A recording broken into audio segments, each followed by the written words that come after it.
자, 한번 따라 합시다. 성경을 주신 하나님의 요구사항.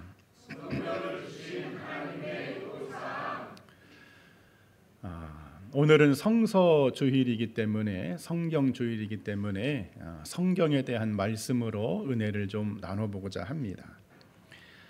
여러분, 이 세상에서 많이 팔린 책들은 과연 어떤 책들이 많이 팔렸을까? 한 조사에 의하면은요, 몇몇 책들이 순위 안에 들어가는데 뭐 다 소개할 수는 없고, 브라질의 그 파울로 코엘료가 쓴 연금술사라는 책이요, 1억 5천만 부 이상이 팔렸다고 합니다.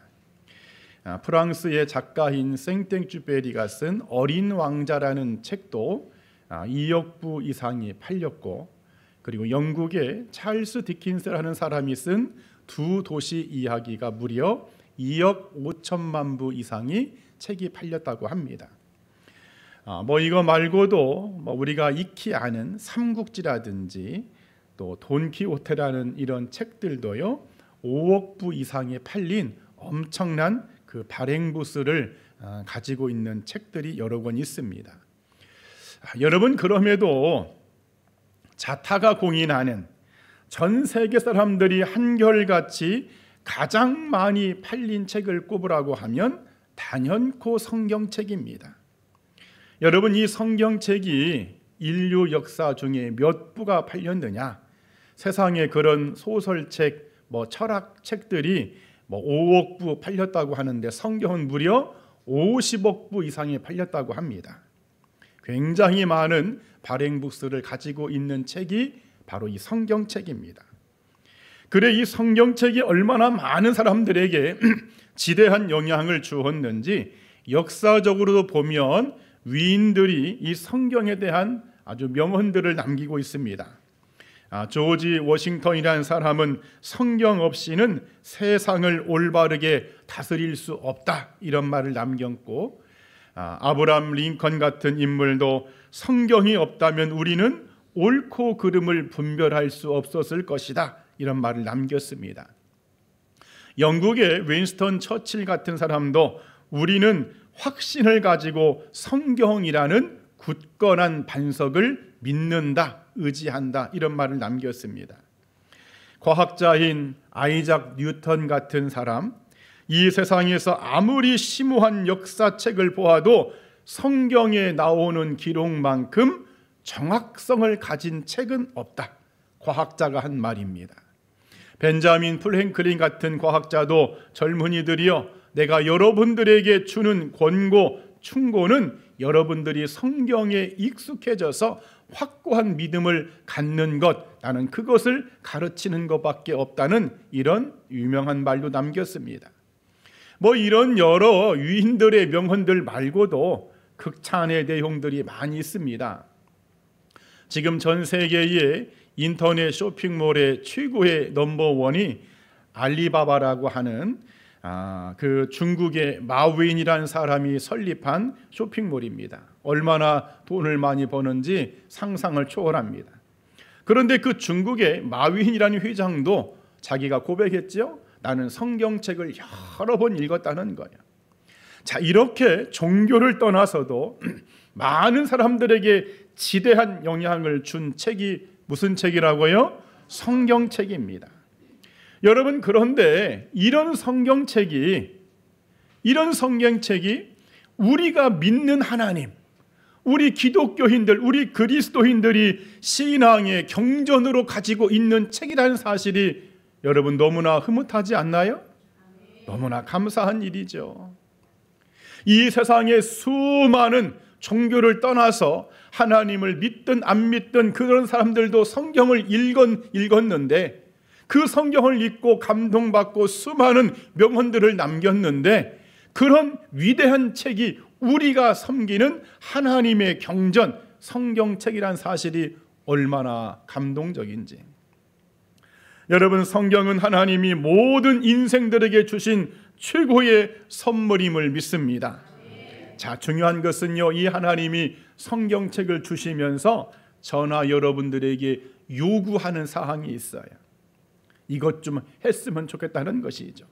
그래 오늘 교회가 정한 이 성서 주일인데 성경을 주신 하나님이 무엇을 요구하는지 우리가 말씀을 함께 나눠볼 때에 성령의 감동하심과 여러분의 믿음이 새롭게 결단되어지는 이 아침이 되기를 간절히 축원드립니다. 성경을 주신 하나님의 요구사항 첫 번째는 따라합시다. 들어라. 들어라입니다. 여러분 주보 1번의 신명기 6장 4절에 이스라엘아 들으라 우리 하나님 여호와는 오직 유일한 여호와이시니 이렇게 말합니다.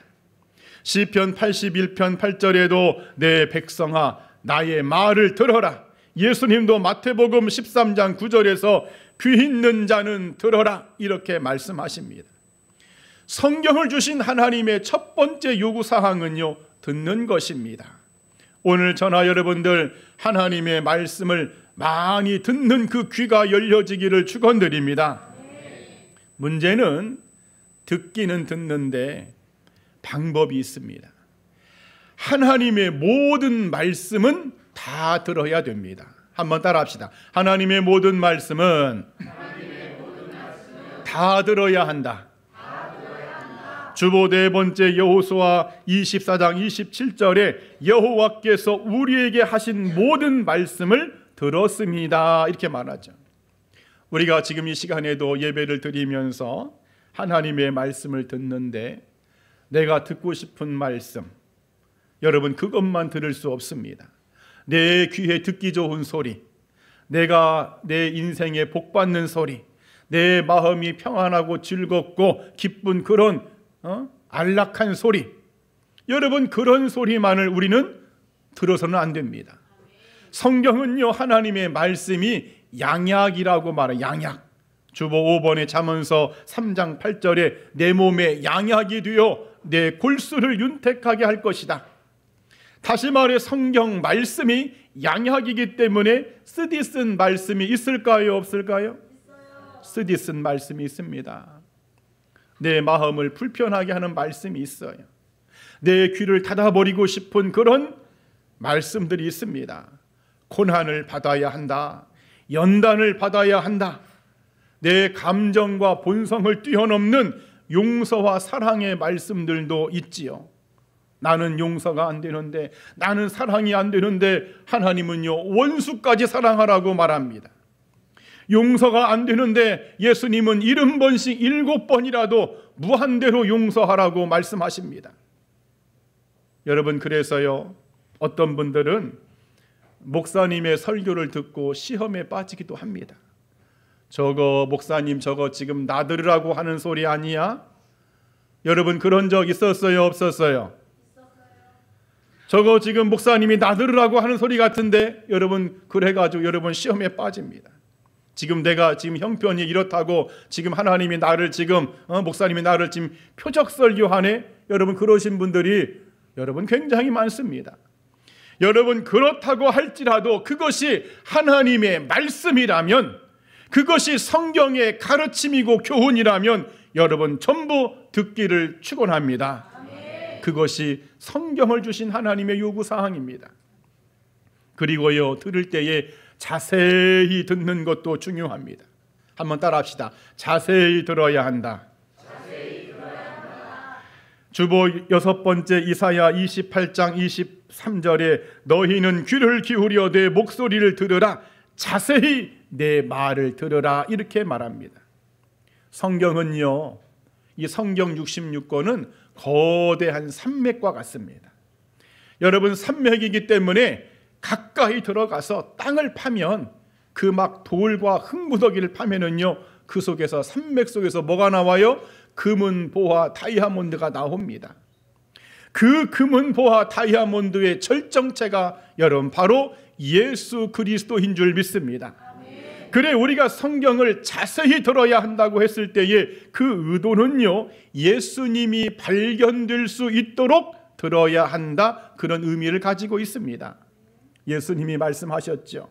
요한복음 5장 39절에 너희가 성경을 열심히 연구하는데 얘들아 너희가 성경을 연구하는 그 핵심이 뭔 줄 아느냐? 곧 나에 대해서 증언하는 것이니라 이렇게 주님이 말씀하셨습니다. 그래 오늘 여러분들이 성경 말씀을 들을 때, 하나님의 말씀을 들을 때, 설교 말씀을 들을 때에 귀를 쫑긋 세우면서 여러분 안에 보석이 되시는 예수님이 발견되도록 듣는 은혜가 있기를 축원드립니다. 그리고요, 가까이 듣는 것이 중요합니다. 한번 따라합시다. 가까이 듣자. 주보 8번째 전도서 5장 1절에 너는 하나님의 집에 들어갈 때에 가까이 하여 말씀을 들어라 이렇게 되어 있습니다. 여러분, 목사가요 참 설교를 많이 하지요. 저도 참 설교를 많이 하는 편에 속합니다. 그런데요, 성도들에게 있는 딜레마가 있어요. 저 설교는 내가 들어야 할 설교가 아니라 김 집사가 들어야 되는데, 저 설교는 지금 박 집사가 들어야 되는데, 아니 저 설교는 아무개 성도가 들어야 되는데, 아니 왜 오늘따라 그분이 안 나왔을까? 여러분, 그것이요 목회자의 딜레마입니다. 그 사람이 들어야 되는데 그 사람이 오늘따라 교회를 빠졌네. 자기에게 하시는 설교 말씀이 아니라고 생각을 합니다. 여러분, 이것은 가까이 듣는 것이 아닙니다. 어떤 말씀이 선포되어도 그 말씀은 다 함께 나에게 주시는 말씀이다. 이것이 여러분 가까이 듣는 겁니다.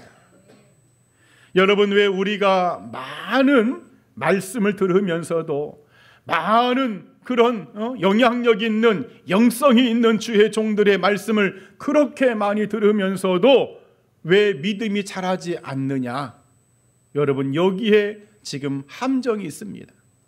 분명 믿음은 들음에서 자란다고, 믿음은 들음에서 난다고 했는데 왜 그 수없는 그 설교와 말씀을 들었음에도 불구하고 나의 믿음이 맨날 그만 하느냐?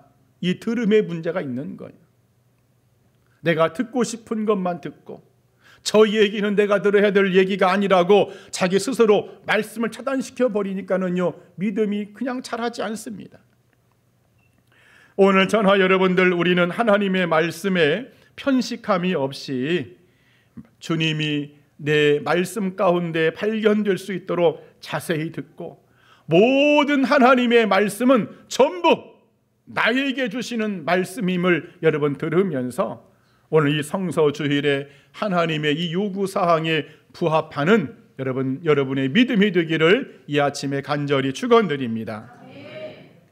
또 두 번째 성경을 주신 하나님의 요구사항은요, 따라합시다. 읽어라. 읽는 것 굉장히 중요하지.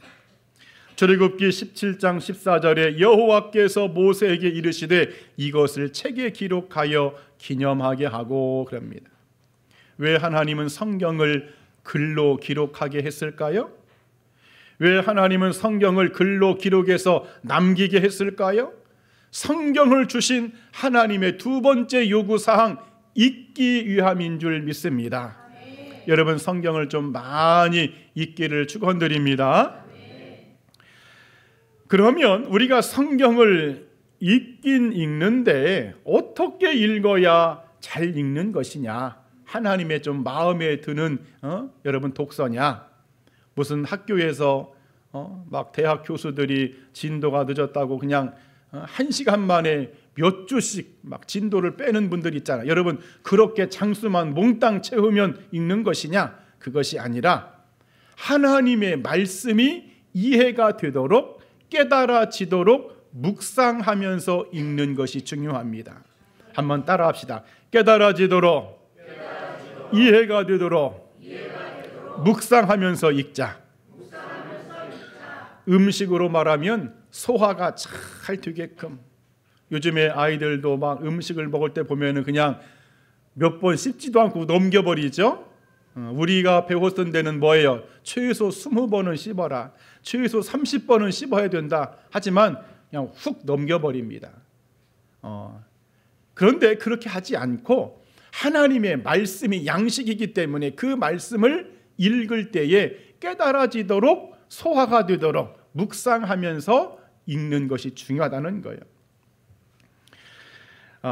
영국의 그 킴 제임스 성경을 만든 영국의 제임스 1세 왕이 있습니다. 이 사람이 하나님의 말씀을 얼마나 사랑했는지요, 자기 이름으로 킴 제임스 성경 버전이 나왔어요. 작은 죄도 그냥 넘어가지 않습니다. 어느 날 백성 중에 한 사람이 옆집에 양을 훔치다가 이제 감옥에 들어왔습니다. 왕이요, 이 양을 훔친 이 죄인에게, 죄수에게요, 사형을 언도했어요. 양 한 마리 훔쳤다고 해서 그냥 사형을 언도시킨 거예요. 그런데 이 죄수가 죽기 전에 왕에게 막 부탁합니다. 왕이여, 소원이 하나 있습니다. 나의 소원을 들어주세요.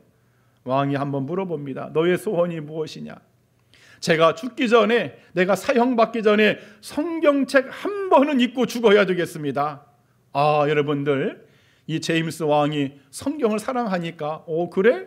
성경을 읽고 죽는다고 하니까 여러분 기특하잖아요. 그래, 내가 그러면 너를 성경 한번 일독할 수 있도록 시간을 주마 하면서 그때까지 내가 너를 절대로 죽이지 않겠다는 약속을 했습니다. 그리고 감옥에 넣고 성경책을 주면서 읽게 하는데 이 사람이요, 1년 내내 못 죽입니다. 시간이 되어도 죽일 수가 없어요. 왕이 물어봅니다. 너는 왜 성경을 지금까지 읽지 않느냐? 여러분, 성경은 절수로 31,102절입니다. 이 사람이 하루에 한 절씩만 읽는 거야. 하루에 한 절씩만 성경을 읽으니까 85년이 걸려.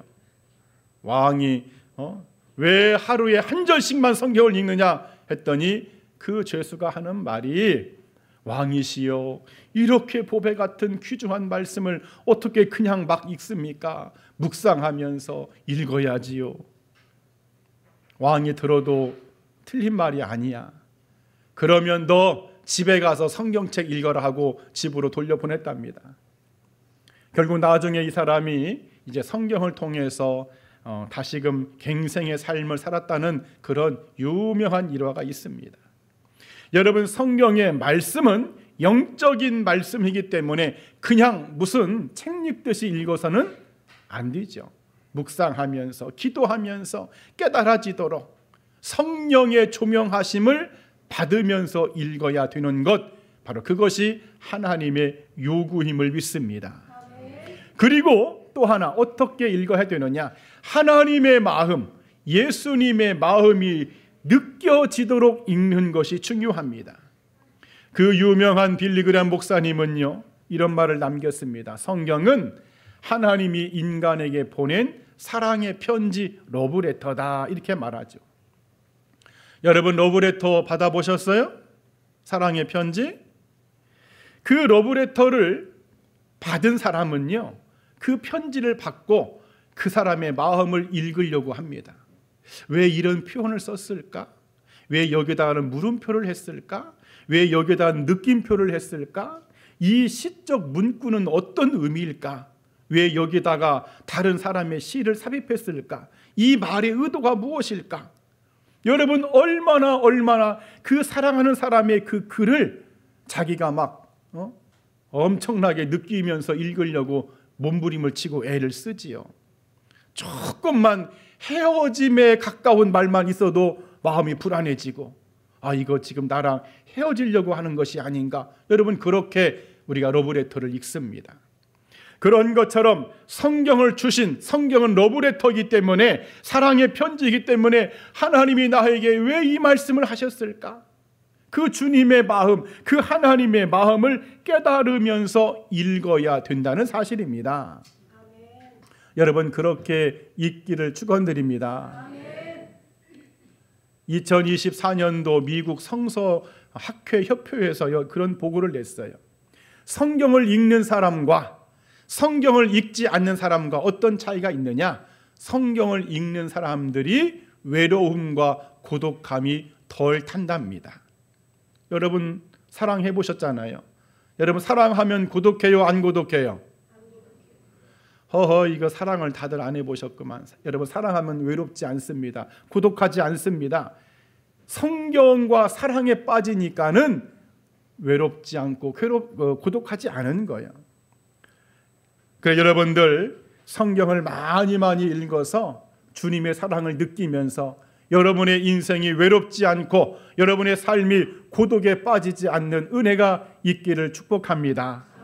그리고 하나만 더 말씀을 드리자면 이왕의 성경을 읽을 때에 눈으로 읽기도 하지만 입술로 낭독하면서 읽는 습관도 가지시기 바랍니다.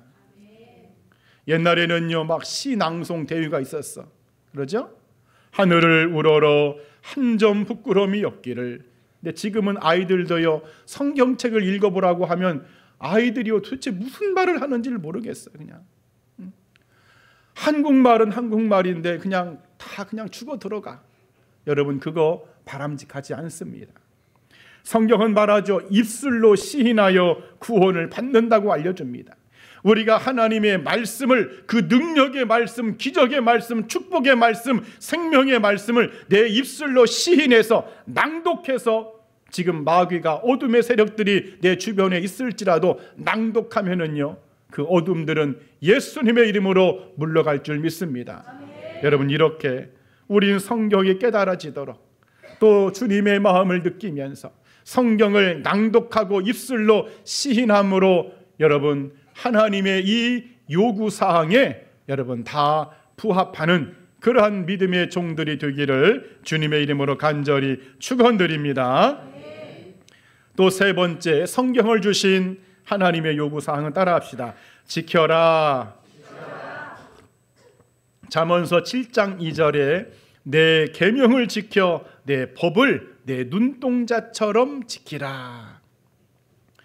하나님의 요구사항은요 그냥 성경을 듣기만 하고 읽기만 하는 차원을 뛰어넘어서 말씀을 지켜 순종하라는 엄중한 요구사항입니다. 간혹 그런 분들이 있어요. 아이고 목사님, 아이고 성경 말씀대로 다 지키며 사는 사람들이 어디 있습니까? 그냥 말씀은 말씀이고 설교는 그냥 설교로 끝나야지 저것을 지키며 사는 사람이 누가 있습니까? 나와보라고 하세요. 여러분 과연 그럴까요?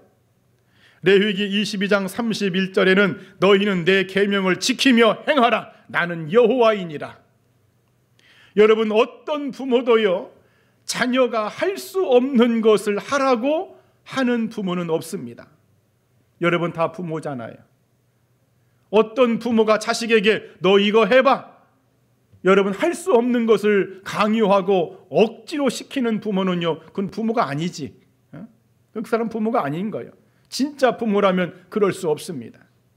하나님도요 우리의 아버지가 되어주시기 때문에 우리가 지킬 수 없는 말씀으로 막 우리를 괴롭게 하고 힘들게 하고 우리의 삶을 머리를 무겁게 하시는 분이 절대 아니십니다. 다만 내가 그 말씀 성경을 지키지 못하는 것은 나의 연약함 때문이고 나의 죄악 때문이고 나의 욕심 때문에 지키지 못하는 겁니다. 오늘 여러분들 성경을 지키며 살기를 힘쓰시기를 축복합니다. 그러면 이 하나님의 말씀을 지키는 것도 어떻게 지켜야 될까? 먼저는요 하나님의 법을 준수하는 마음으로 지키시기를 축복합니다. 한번 따라합시다. 성경은 신앙인의 헌법이다. 여러분 시편 119편은 성경을 주의 법이라고 명시해주고 있습니다. 주님의 법. 다시 말해 성경은요 우리 그리스도인의 신앙인의 헌법과 같은 그런 말씀의 법입니다. 그리고 법은요 여러분 지키라고 있는 겁니다. 헬라의 철학자 소크라테스가요 아테네에서 사형 선고를 받았어요. 사실은 억울한 판결입니다. 굳이 그런 철학자를 사형까지 시킬 일이 아닌데 이 위대한 철학자를 사형 언도를 내렸어요. 설령 그 죄가 유죄라고 할지라도 어쨌든 사형을 받는 것은 과도한 처벌입니다. 그래 친구가 찾아와서 이봐 소크라테스 도망가야 돼. 이대로 있다가는 자네 죽네. 내가 이미 간수들에게 돈을 주어서 다 매수를 해놨고 해외에다가 도피처까지 마련해 놓은 상태고 지금은 자네를 돕고자 하는 사람들이 너무나 많네. 자네가 그냥 도망만 가면 자네는 살 수 있네. 했더니 이 철학자가 하는 말이, 이복의 친구, 악법도 법이네.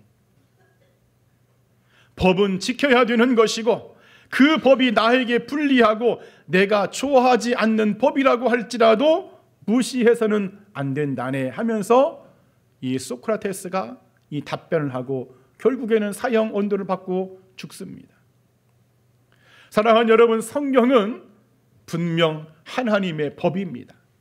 세상의 신념자도, 세상의 이념을 가진 자들도 악법도 법이라고, 불합리한 법도 법이기 때문에 지켜야 한다고 말을 하고 있는데, 하물며 우리는 살아계신 하나님, 전지전능하신 그 하나님의 계명, 그 주님의 법을 우리가 내 마음대로 평가하고 내 마음대로 그 법을 무시하고 산다면 여러분, 그것은 하나님의 요구사항에 부합되는 신앙이 아니겠지요.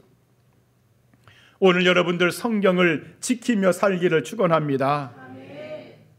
그리고요, 무엇 때문에 또 지켜야 되느냐? 온전한 믿음을 위해서라도 지켜야 됩니다. 오늘 우리가 읽었던 본문 말씀에 나와 있지요. 성경 말씀에 온전한 신앙으로 자라게끔 하기 위해서 성경이 우리에게 주어졌다는 거예요. 야고보서는요 말합니다. 행함이 없는 믿음은 그 자체가 죽은 것이다. 행함이 없는 믿음은 헛것이다. 이렇게 야고보서는 말씀하고 있습니다. 예수님이 바리새인들을 질타하고 그들에게 화를 냈던 것도 바로 이런 행함이 없는 믿음 때문이죠. 휘칠한 무덤 같은 신앙, 형식적인 신앙, 위선적인 신앙, 무언가 믿는 척, 무언가 예배드리는 척, 무언가 기도하는 척, 무언가 하는 척 하지만은 속을 들여다보면은 죽어있는 신앙. 여러분, 왜 우리가 말씀을 지키며 살기를 힘써야 되느냐? 진짜 믿음, 살아있는 믿음, 온전한 신앙생활로 승리할 수 있는 길은 여러분, 말씀을 지키며 사는 길밖에 없습니다. 오늘 여러분들 하나님의 말씀을 지키며 살기를 축복합니다. 힘을 쓰기를 축복합니다. 그리고도요, 진정한 하늘의 복은요, 이 말씀을 지키면서 옵니다. 여러분, 주보 16번째 계시록 1장 3절을 한번 같이 읽어보겠습니다. 16번 말씀 시작. 이 예언의 말씀을 그 가운데에 기록한 것을 때가 가까움이라. 아멘. 때가 가까이 왔기 때문에 주님의 법 말씀을 지키는 자에게 복이 있더라, 그런 말씀이죠. 오늘 여러분들 하나님의 이 요구사항에 안 된다고 좀 하지 말고, 나는 좀 지킬 수 없을 것 같다고 하지 말고, 아이고 이런 말씀을 내가 어떻게 지키며 살아, 나는 그 정도의 믿음이 안 돼, 여러분 그러지 말고, 예수님은요 내게 능력 주시는 자 안에서 내가 모든 것을 할 수 있다고 분명 말씀합니다. 돈 버는 거, 건강, 그런 것만 능력 주시는 자 안에서 하지 말고 하나님의 말씀을 지키는 일에도 주님의 능력으로 하나님 말씀을 지키게 하옵소서. 하나님 성령의 도움으로, 능력으로 주의 말씀을 내가 지키며 행하게 하옵소서라고 여러분 기도하면서 말씀을 지킨다면 그런 우리의 모습을 우리 하나님이 보시고 얼마나 대견히 하실까. 야, 네가 정말 내가 볼 때 너는 참 지키기 어려운 말씀인데, 너의 환경을 보니까 네가 지금 그 말씀을 지키기가 너무너무 어려운데 네가 지키려고 애를 쓰는구나 하면서 여러분 주님이 칭찬해 주실 줄 믿습니다. 이 지켜라, 이 말씀, 이 요구사항에 여러분 합격하는 은혜가 있기를 주님의 이름으로 간절히 축원드립니다. 마지막 네 번째, 성경을 주신 하나님의 요구사항 따라합시다. 사랑하라. 그렇습니다. 사랑하는 단계까지 가야 됩니다. 우리는 성경을 그냥 듣기만 하고, 성경을 그냥 읽기만 하고, 성경을 지키는, 여러분 지키는 것도요 하기 싫어도 지킬 수 있습니다. 여러분 억지로 그냥 법이기 때문에 안 하면 안 되니까 지킬 수 있는데, 이런 단계를 뛰어넘어서 어디에 경지까지 가야 되냐면요, 성경 말씀을 사랑하는 단계까지 가야 됩니다. 한번 따라합시다. 하나님, 성경 말씀을 사랑하는 경지까지 나의 신앙이 자라게 하옵소서. 19세기 영국은요, 세계 최강의 국력을 과시했던 나라입니다. 우리가 들어봤을 해가 지지 않는 나라, 대영제국. 당시 영국의 왕은요, 빅토리아 여왕이었어요. 이 여왕에게 옆에 있는 나라의 왕이 이런 질문을 합니다. 여왕이시여, 영국이 내가 볼 때 지난 날 보면 먹고 사는 식량 문제나 또 사회적으로나 너무나 어렵고 힘들었던 나라인데, 지금과 같이 이렇게 국력을 쌓을 수 있었던 비결이 무엇입니까? 물어봤더니 여왕이 말을 하기를, 제가 생각하기에는요, 우리 국민들이 성경대로 살려고 힘을 쓰고 성경을 사랑한 것 외에는 딱히 다른 비결이 없는 것 같습니다. 이런 답변을 했답니다. 성경을 사랑했더니 이 나라가 잘 살게 되었다고. 반대로 노벨 문학상의 수상자인 구소련의 솔제니치는요, 그 러시아 국민들 6천만 명의 생명을 앗아간 그 공산주의 혁명에 대해서 그가 뭐라고 말을 했느냐? 나는 우리 국민이 하나님의 말씀 성경을 잊어버리고 성경을 사랑하지 않은 결과로 이렇게 이 나라가 공산주의 혁명에 빠져서 이렇게 사회주의 국가가 되었다고 단호하게 말할 수 있습니다. 이런 말을 남겼어요. 여러분, 성경은 비단 신앙의 차원, 믿음의 차원을 넘어서 영적인 구원의 차원을 넘어서 성경을 사랑하는 개인이나 성경을 사랑하는 국가를 하나님이 발전시키시고 부흥케 하신다는 여러분 반증임을 믿습니다. 그래, 오늘 전하 여러분들, 우리는 성경을 사랑하는 깊은 믿음의 단계까지 다 들어가기를 간절히 축복합니다. 그러면 어떤 정도, 어느 정도 성경을 사랑하는 것이 사랑한다고 할 수 있을까? 시편 119편의 말씀을 좀 인용하자면, 우리 주보 17번째 말씀을 한번 같이 읽어보겠습니다. 시작.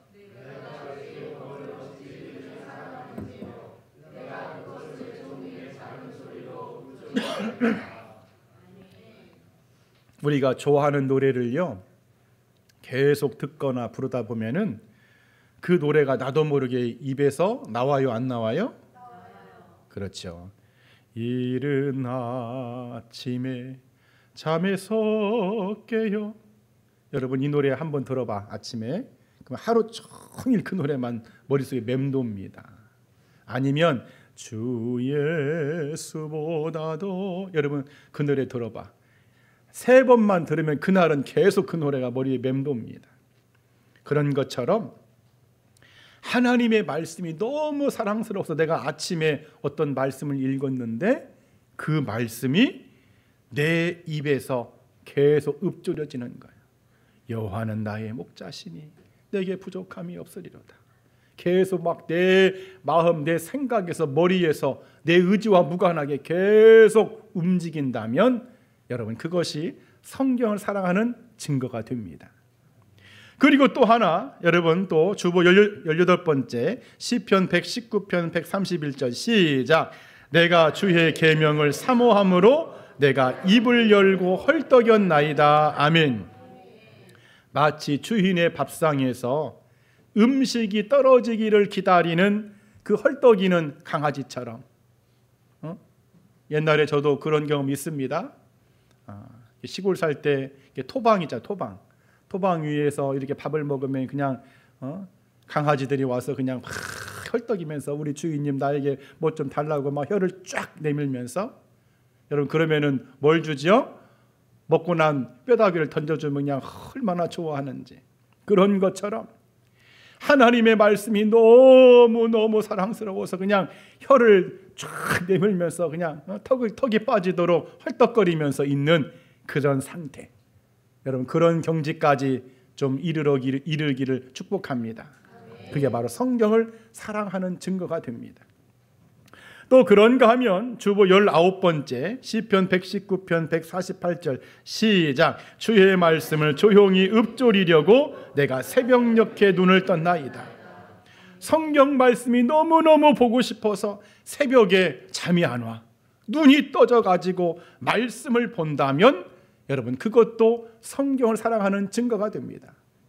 밤새도록 TV 보느라고 그냥 아침에도 못 일어나는 그런 것이 아니라 그냥 성경 말씀이 너무 좋아서 나 빨리 성경을 좀 더 읽고 싶어, 나 그 말씀이 너무너무 좋아 하면 새벽에 깨가지고 촛불을 켜놓고 성경을 읽는 그 상태. 그런가 하면 결정적인 사랑의 증거가 있습니다. 자, 주보 20번째 시작. 주의 법이 내게는 천천의 금은보다 좋으니이다. 아멘. 주님의 말씀이, 성경의 말씀이 천천의 금보다 더 좋답니다. 여러분, 우리가 그런 러브 스토리를 들을 때가 있어요.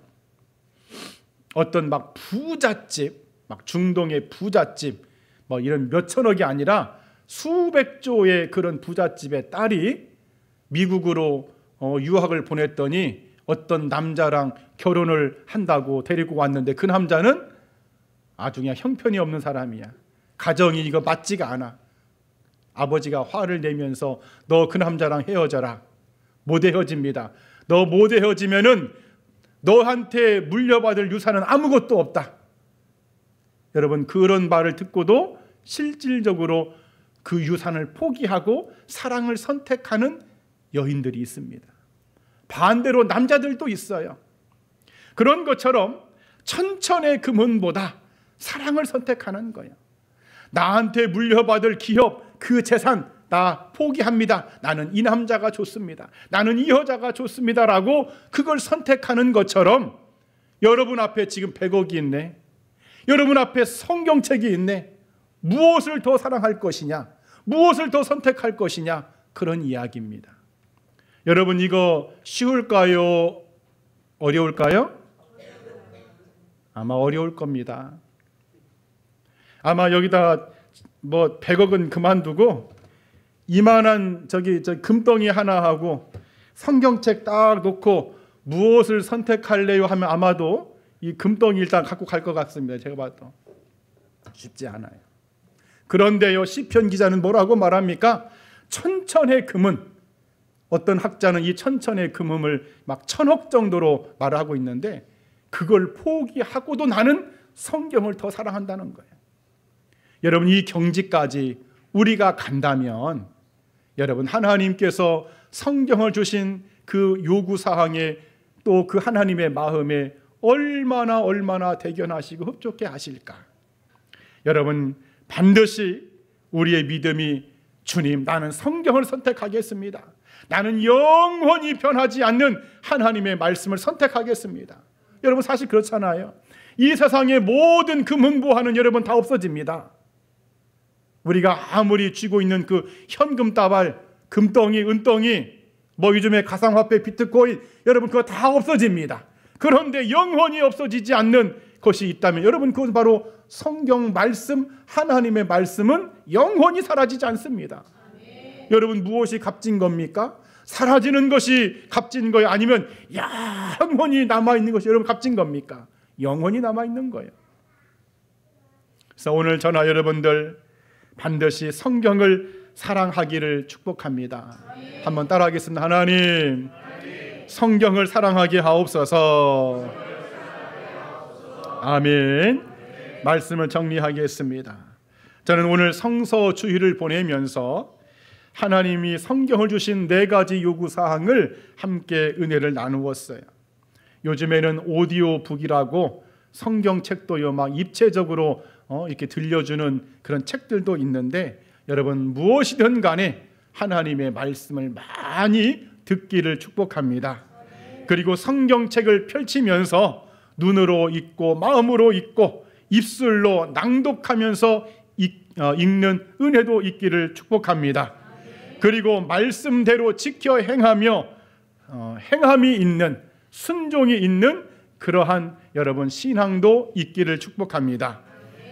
그리고 더 차원 높은 단계, 하나님의 이 말씀을 사랑하는 단계까지, 이 세상에 그 어떤 금은보화를 주어도 나는 하나님의 말씀 성경을 선택하겠노라고, 나는 사랑하겠노라고, 여러분 그러한 단계까지 다 들어가기를 축복합니다.